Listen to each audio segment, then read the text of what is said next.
Hey all, welcome to ShareTreck, where science meets investing, and I'm your host Raj.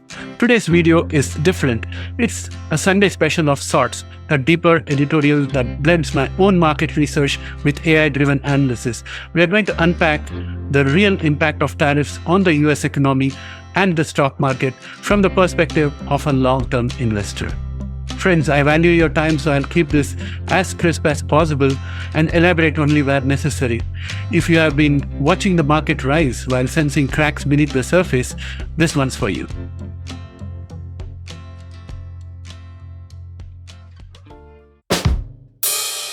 Despite strong headlines, there's a storm building underneath the surface of the market. And it starts with the escalating tariff war since February 2025. Since February 2025, we have seen a sweeping set of new tariffs take effect, beginning with a 10% universal baseline on almost all imported goods, not just from China, but globally. These aren't just targeted trade tools, they are a system-wide tax on imports. They raise the cost for businesses, squeeze margins, and eventually hit the consumer or workforce or both. For investors, this isn't just noise. It's the beginning of an earnings compression cycle, a layoff wave, and potentially a consumer demand reset. A universal 10% tariff on most imported goods went into effect on February 4th. China was hardest hit, with additional surcharges bringing effective rates to 145% by April. Investors rotated fast, moving away from China-exposed retailers and towards domestic names. The phase 2 started somewhere between February 10th and March 12th. On February 13th, US introduced what they called a reciprocal tariff. On March 12th, 25% tariffs on steel and aluminum were added. This triggered margin pressure in industrial materials and construction-related sectors. Tariff on Chinese imports doubled to 20% on 4th of March and then reached 145% by April 10th. A universal 10% tariff floor was expanded to nearly all trading partners with country-specific surcharges layered on top of those 10%. The auto sector was hardest hit with a 25% import duty. This is no longer about reshoring or national security. It's a structural price shock to the entire US economy. We are now in the burn-through phase. Companies are still selling inventory ordered before the tariffs took effect. They front-loaded it. So Q1 earnings may not reflect the damage yet. But by Q2, that buffer will start to disappear. And what I'm expecting is that we will be seeing margin compression as companies are forced to absorb rising input costs while trying to remain competitive on price. This means shrinking gross profits, especially in sectors like apparel, consumer electronics, and auto parts. And this is not just going to be on imported goods, it's also going to be on domestically manufactured goods, because a lot of that input parts and raw materials come from abroad and they attract the tariff. So it's a mixture of all of these things. And inventory write-downs will take place as older stocks bought at lower pre-tariff prices cleared out, and companies must mark down prices to clear shelves, leading to accounting losses. Now, I'm also anticipating guidance cuts on Q2 earnings calls as cost inflation overtakes demands and demand softens.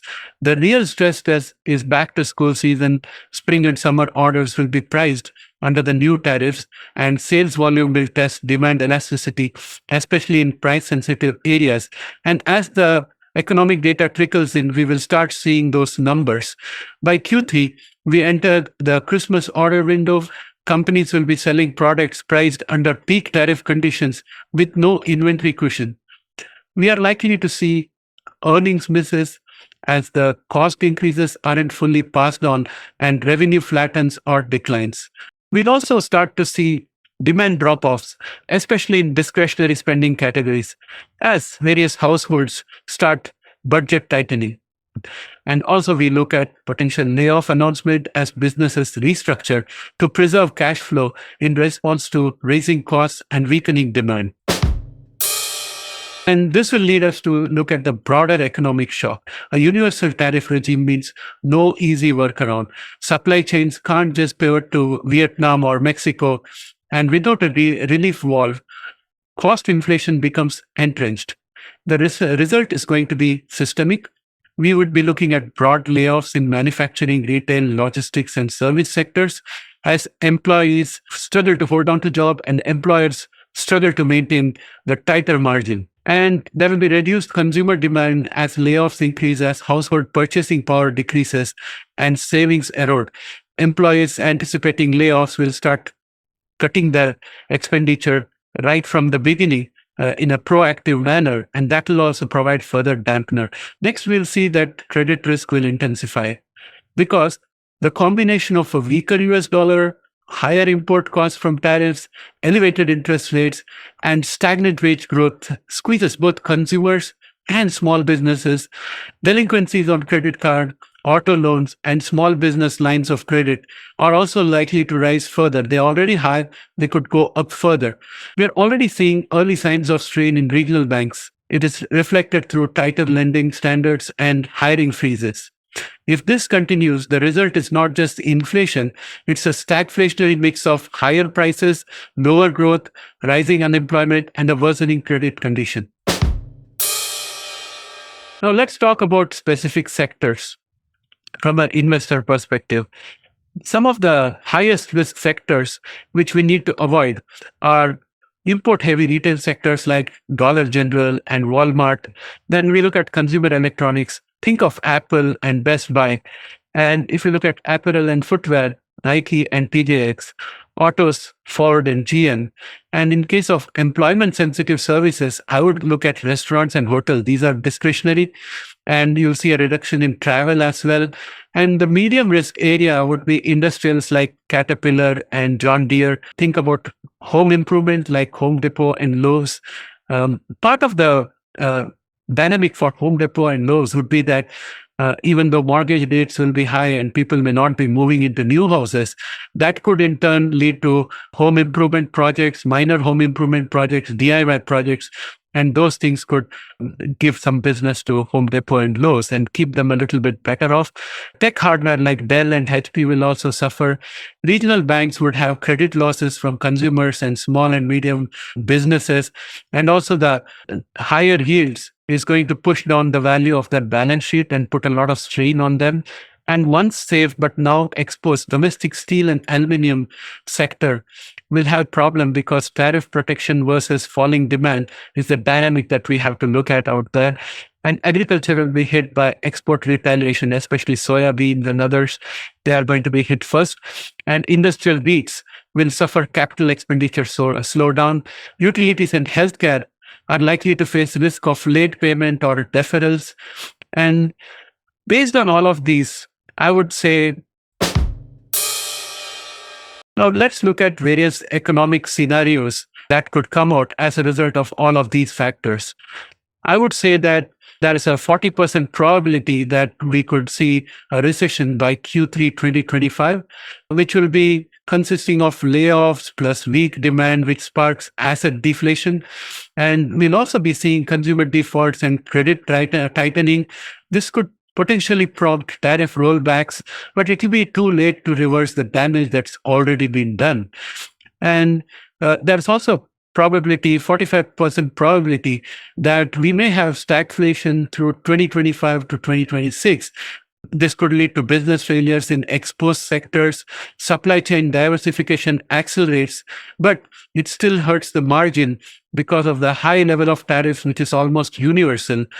There's just a 15% probability of a bull case that we have a fast fiscal policy reversal in summer and reshoring investment without demand collapse, and AI-driven productivity and robotics offsetting some kind of cost pressure. But again, it's going to be underpinned with a lot of job loss and reduced per capita income because of heavy automation to increase the margins. So it's going to have, I would say, a disinflationary kind of effect if that happens. And that's a 15% chance in my opinion. And that's what the AI model also thinks.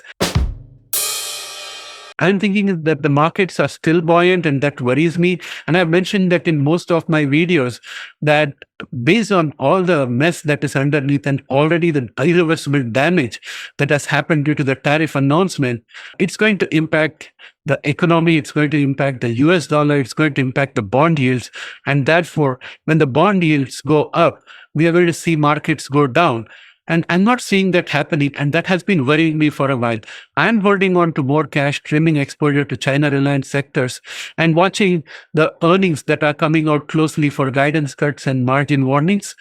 I'm rotating into select domestic services with pricing power, companies already diversified away from China. I'm actually rotating more into Canada-based CDRs of US companies, of European companies, which are, in my opinion, think are less impacted, where the demand is relatively inelastic and they can weather it much better. I'm also more exposed to technology stocks, but I'm thinking if the US EU tariff fight goes much harder, then Europe will start clamping down on services sector, which includes our Mag 7 companies, because that's where Europe has got a huge deficit with the United States. And if that happens, even Mag 7 companies will face problems, and they would have negative catalysts coming out like regulatory tightening in the European Union. So I'm a little bit wary about that as well. So that takes me more closer towards gold and Bitcoin and silver, those kind of commodities. And I'm also allocating a very small portion of my portfolio to do a little bit of day trading to exploit volatility trades and highly liquid stocks, which are moving up and down quickly. But I'm only looking at really good, high quality companies in that where the volumes are much higher. So that said, I think that summarizes what I'm thinking about the market. I wanted to just transfer this thought to you. This segment was developed by me using my original thoughts and my own analysis and collaborating with ChatGPT to do a lot of fact check on my own feelings, because I wanted to eliminate some bias that I may have out there, and also get information analysis from ChatGPT as well. And I have had to adjust my thought process to a certain extent where I was convinced that ChatGPT was right. And what I have explained to you is the culmination of all those reconciliations. And this is what I have for you, friends. And this is my Sunday special for you. And I'm going to have a good weekend. The weather is really good out here. And as you can see, my studio is improving slowly. I'm improving the quality of the videos. I've got some light effects also. I've been able to put my Sony camera into action today, and I've got my lighting in order, and this is only going to continue to improve. I would like to get your feedback on how you like the new sets. And yeah, so as I would say, this video was built from a collaboration between human judgment and AI analysis, and together we tried to map out what a tariff-based future might look like and how investors may like to prepare. If you found this useful, please subscribe to ShareTreck for data-backed macro and biotech investing content every week. And also, please tell me in the comments, do you think these tariffs will hold, or are we heading towards a sudden policy pivot, maybe in the next few weeks when things don't happen? And until next time, please stay curious and stay invested. I'll catch up with you again. Bye for now.